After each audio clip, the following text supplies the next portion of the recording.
దిన వాగ్దానం యోవేలు గ్రంథం 2వ అధ్యాయం 23వ వచనం. సీయోను జనులారా, ఉత్సహించి మీ దేవుడైన యెహోవా యందు సంతోషించుడి. ఈ దినం దేవుడు మీతో వాగ్దానం చేస్తూ ఉన్నాడు. సీయోను జనులారా, మీ దేవుడైన యెహోవా యందు ఉత్సహించి సంతోషించండి, ఉత్సాహంతో ఉండండి, సంతోషించండి. మీకున్న బాధ దేవుడితో తొలగించి ఉన్నాడు కాబట్టి, మీకున్న సమస్యలు తీరిపోయినాయి కాబట్టి ధైర్యం వహించండి. ఎల్లప్పుడూ ప్రభువునందు ఆనందించండి, ఉత్సహించుదురుగాక, సంతోషించుదురుగాక. పరిశుద్ధుడా, నమ్మదగిన దేవా, ఎందరైతే తండ్రి స్తోత్రం ఇన్ని రోజులు భయంకరమైన నిట్టూర్పులో ఉన్నారో వారందరి సమస్యలన్నీ మీరు తీర్చినందుకు నీ కృతజ్ఞతాస్తుతులు చెల్లిస్తున్నాం.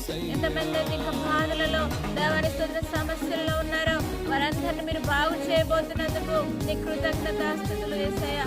దేవని యందు ఉత్సహించి ప్రతి ఒక్కరు సంతోషించుదురుగాక, ఉల్లాసం ప్రతి హృదయంలో వచ్చునుగాక.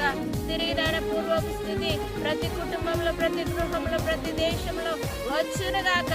సంతోషం, ఉల్లాసం ప్రతి గృహంలో అనుగ్రహించమని యేసు నామం నడి వేడుకుంటున్నాం తండ్రి, ఆమేన్. దేవుడు మీ గృహంలో సంతోషం, ఉల్లాసం ఇచ్చునుగాక, ఆమేన్.